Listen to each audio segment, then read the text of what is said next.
Kevin, how are you doing today? Good, buddy. How are you? Doing well, doing well. So I wanted to start by just looking back at Seth a little bit.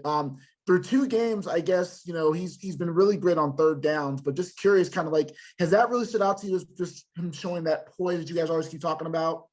I think so. I think in two games for a young freshman, he's done a good job showing poise. I do think that's one of his strongest attributes is the ability to be calm and stay poised. He's an intelligent kid. I think he sees the defense really well, and hopefully he keeps up that high level of play. I may have asked you this before, but for a freshman, I guess through two games, is it common from your experience to have a quarterback or even a new quarterback really to be able to kind of pick that up as quickly as he has so far?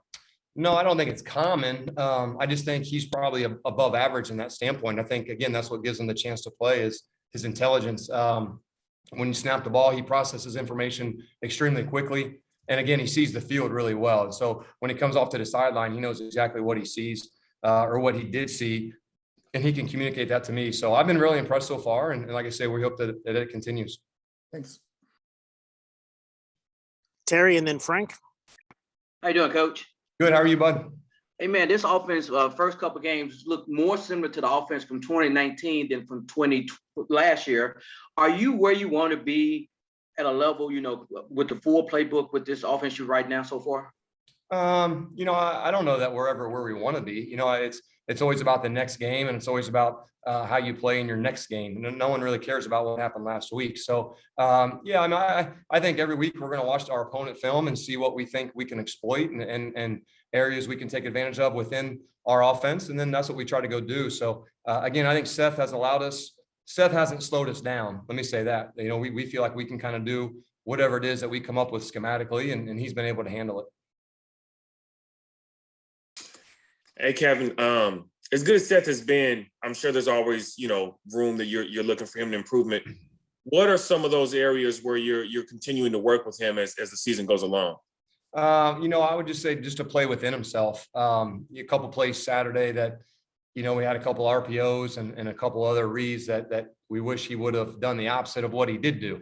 And so he needs to grow in those areas. But then he also makes some plays sometimes where you're like, hey, bud, that was a great play. Good job. So, you take the good with the bad and just learn and grow. But I just think every day when you're a freshman, every single day is a new learning experience, right? Just like today at a Tuesday practice, he learned something new. This Saturday against Mississippi State, that'll be the biggest game he's played in to date. So that'll be a new learning experience for him. We just hope that he continues to play with the same maturity that he has up until this point. And then I wanted to ask you about Sean Dykes real quick. Not every team has a tight end who can be that involved in the passing game that he's been. How beneficial is that for your play calling to have a tight end that you can rely on in the passing game? Yeah, I think it's huge. I think that anytime you add the ability for a tight end to run and stretch the field vertically, that puts stress on the defense, right? Because in the next play, he can be helping us run the ball by extending really the line of scrimmage with our offensive line. So he really gives us best of both worlds. He helps us in the run game. He's an asset in the passing game. I think he's a very dynamic weapon. Yeah, he looked like a running back on that one play where he knocked that guy over. No doubt, man. He showed some good speed. Theo and then Evan. Hi, Coach. Theo DeRosa with the Commercial Dispatch in Columbus, Mississippi. I'm writing a story on Rodriguez Clark being from Starkville. Yeah. I know his role changed this year with the emergence of Brandon Thomas, but how has Drake adjusted to that, and how valuable is a guy like him to what you guys do on offense? You know what? I don't think there's one player that I'm more proud of than Rodriguez Clark, because going through fall camp, he wasn't a competition. He did not come out on top of that competition, but he has handled that adversity extremely well. He's shown great maturity in how he has responded. His special team role has increased. His effort on the practice field has increased. And then as a result, he's playing better on game day. He's for sure has a big role in this offense. We're very proud of how he has grown up, if you will, the last couple of months, and really where his future can go, we think is limitless. Thanks. Yep. Evan and then Terry. All right. Speaking of Brandon a little bit, you guys have been high on him, but was there a moment in camp or somewhere where you guys realized that he had turned a corner from last year and he was coming to be a different type of running back?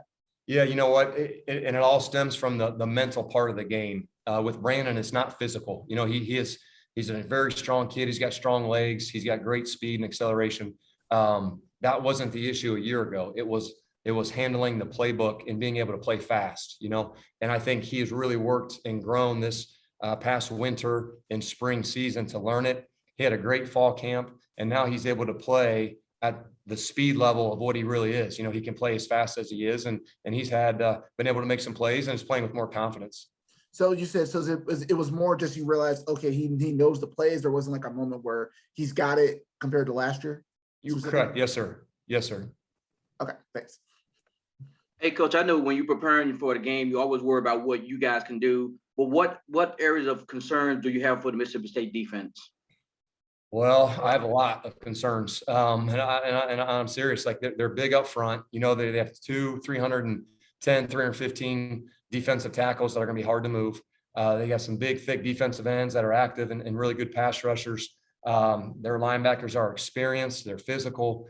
I think they have 2 corners that I think are NFL caliber corners that are long and get hands on you. And I think that their safeties are extremely involved with everything that they do. So, and listen, this defense is nationally known, right? That these guys are the real deal. It's been proven year after year. And so we got our hands full. We're gonna have to give them all we got and hope it's enough on Saturday. Stefan? Hey, Coach, Stefan Kreisnik with the Daily Journal here covering Mississippi State. I know you've got some experience working with Cliff Kingsbury, obviously his ties to Mike Leach. I mean, are you helping out the defense at all this week, trying to get them ready for this air raid offense? Not really. Coach Mack's been studying these guys for a while. He's a phenomenal defensive coordinator. So there's not a whole lot that he needs help from me. I think he knows what he wants to do. How much do you kind of still see what you learned from Cliff and obviously what he learned from Mike in terms of what you try to incorporate at Memphis? Yeah, there's a little bit of that aspect to what we do on offense here. But philosophically, it's different. We play more with the tight end, at least one tight end, if not 2. And so, yeah, there are some differences, but I do try to take some of the schemes that we were able to do that I thought fit what we do here. So there is an element of it, but not a ton. All right. Thank you, Coach Johns. Thanks, guys.